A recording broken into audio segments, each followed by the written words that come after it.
नमस्कार, capital TV Bihar देख रहे हैं आप और आपके साथ मैं हूं दिव्या। एस सिद्धार्थ और के पाठक दो नाम जो एक दूसरे से जुड़े प्रतीत नहीं होते, लेकिन जब उनकी यात्रा की बात आती है तो वे दोनों एक समानांतर मार्ग पर चलने की तरह दिखाई देते हैं। ये समानता केवल उनके जीवन के अनुभवों में नहीं बल्कि उनकी दृष्टि, उनकी महत्वाकांक्षाओं और समाज के प्रति उनके दृष्टिकोण में भी नजर आती है। के पाठक जब शिक्षा विभाग के अपर मुख्य सचिव हुआ करते थे तो उन्होंने शिक्षा विभाग में हड़कंप मचा दी थी, लेकिन उन्होंने शिक्षा में काफी सुधार भी लाया। अब उन्हीं के रास्ते पर एस सिद्धार्थ भी चल पड़े हैं। एस सिद्धार्थ लगातार नए नए फरमान सुना रहे हैं, शिक्षकों पर लगातार नजर भी बनाकर रखे हुए हैं। वहीं अब उन्होंने एक बार फिर से फरमान सुना दिया है, जिसे सुनकर शायद मास्टर हेडमास्टर के होश उड़ जाएंगे। आपको बता दें कि बिहार में शिक्षा विभाग सरकारी स्कूलों में बच्चों की हाजिरी की डिजिटल व्यवस्था लागू करने जा रहा है। यह कदम मिड डे मील जैसी योजनाओं में हेडमास्टर द्वारा कथित तौर पर की जा रही गड़बड़ी को रोकने के लिए उठाया जा रहा है। विभाग शिक्षकों को टैबलेट प्रदान करेगा जिस पर बच्चों की हाजिरी दर्ज की जाएगी। इस सॉफ्टवेयर के जरिए बच्चों की तस्वीर भी अपलोड की जाएगी ताकि हेरा फेरी की गुंजाइश ना बचे। यह व्यवस्था मार्च 2025 से लागू होने की संभावना ही जताई जा रही है। वैसे बिहार के सरकारी स्कूलों में बच्चे की हाजिरी को लेकर बड़ा बदलाव होने वाला है। अब तक रजिस्टर पर दर्ज होने वाली हाजिरी की जगह पर डिजिटल हाजिरी ली जाएगी। इसके लिए शिक्षा विभाग ने एक खास सॉफ्टवेयर तैयार किया है। इस सॉफ्टवेयर के माध्यम से शिक्षक टैबलेट पर बच्चों की हाजिरी दर्ज करेंगे, साथ ही बच्चों की तस्वीर भी इसके साथ अपलोड करनी होगी। इससे हेडमास्टर द्वारा हाजिरी में गड़बड़ी करने की संभावना बिल्कुल खत्म हो जाएगी। आपको बता दें कि शिक्षा विभाग को मिली जानकारी के अनुसार कई हेडमास्टर स्कूलों में बच्चों की कम उपस्थिति के बावजूद हाजिरी बढ़ा चढ़ाकर दिखाते हैं। इससे वे मिड डे मील और पोशाक योजना जैसी कई सरकारी योजनाओं का गलत फायदा भी उठाते हैं। इस गड़बड़ी को रोकने के लिए विभाग ने डिजिटल हाजिरी की व्यवस्था करने का फैसला किया। हाल ही में शिक्षा विभाग की एक जांच रिपोर्ट में चंपारण के एक स्कूल में बड़ी गड़बड़ी सामने आई थी। अखबार की रिपोर्ट के मुताबिक स्कूल में कुल 523 बच्चों की जगह सिर्फ 116 बच्चे ही मौजूद थे, लेकिन रजिस्टर में 350 से ज्यादा बच्चों की हाजिरी दिखाई गई थी। इससे साफ है कि हेडमास्टर ने मिड डे मील योजना का फायदा उठाने के लिए हाजिरी में बड़ी हेराफेरी की थी।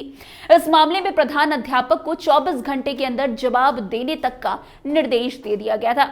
वैसे डिजिटल हाजिरी की व्यवस्था लागू होने से ऐसी गड़बड़ियों पर रोक लग जाएगी। कक्षा में जितने बच्चे मौजूद होंगे उतने ही बच्चों की हाजिरी बनेगी और उतने ही बच्चों का मिड डे मील बनेगा।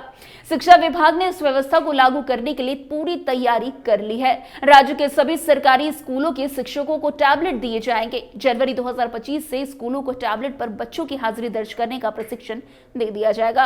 वैसे प्रशिक्षण पूरा होने के 2 महीने बाद यानी कि मार्च तक ये व्यवस्था राज्य भर के स्कूलों में लागू हो जाने की संभावनाएं हैं। वैसे शिक्षकों की सबसे पहले टैबलेट पर बच्चों के नाम के आगे उपस्थिति या अनुपस्थित दर्ज करना होगा। इसके बाद कक्षा में मौजूद बच्चों की तस्वीर भी अपलोड करनी होगी। वैसे सॉफ्टवेयर पर इन तस्वीरों और दर्ज की गई हाजिरी का मिलान किया जाएगा। इससे ये पता चल पाएगा कि कक्षा में मौजूद बच्चों की हाजिरी सही दर्ज हुई है या नहीं। अगर शिक्षक हाजिरी में कोई हेराफेरी करेंगे तो सॉफ्टवेयर उसे तुरंत पकड़ लेगा। वैसे उपस्थिति की असली रिपोर्ट अगले दिन तक सामने आ जाएगी। इससे यह पता चल पाएगा कि जो बच्चे स्कूल नहीं आए हैं उनकी हाजिरी गलत तरीके से दर्ज तो नहीं की गई है। वैसे आपको बता दें कि बिहार में शिक्षा विभाग के अपर मुख्य सचिव डॉक्टर एस सिद्धार्थ इन दिनों डिजिटल माध्यम से स्कूलों की व्यवस्था को जांच रहे हैं। एस सिद्धार्थ वीडियो कॉल करके स्कूलों का लाइव निरीक्षण भी कर रहे हैं। वहीं उन्होंने व्हाट्सएप पर ही ऑडियो भेजकर गंभीर खामियां भी बताई जा रही है। गया जिले के एक स्कूल की महिला शिक्षक ने जब अपर मुख्य सचिव को ऑडियो भेजा तो उस ऑडियो से स्कूल में खलबली मच गई। स्कूल की व्यवस्था की इस ऑडियो ने पोल खोल कर रख दी और स्कूल की महिला हेडमास्टर को सस्पेंड भी कर दिया गया। यह घटना गया जिले के शेरघाटी प्रखंड स्थित चीता कवला मध्य विद्यालय का है, जहां की एक शिक्षिका ने अपर मुख्य सचिव को ऑडियो भेजकर स्कूल की व्यवस्था से अवगत कराया। दरअसल महिला शिक्षिका जो है वो एस सिद्धार्थ को एक ऑडियो भेजती हैं। उस ऑडियो में सुनाई दे रहा है कि स्कूल के हेडमास्टर सविता कुमारी उन पर दबाव बना रही है कि छात्रों की उपस्थिति वो बढ़ाकर बताएं।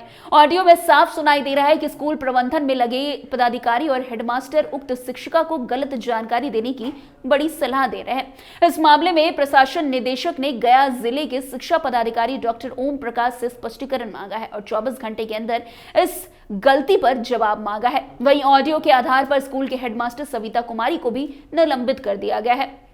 वैसे बता दें कि सिद्धार्थ और केके पाठक दोनों ही समाज में बदलाव लाने के लिए प्रतिबद्ध अधिकारी हैं। दोनों का लक्ष्य एक ही है, समाज में समानता, न्याय और विकास को सुनिश्चित करना।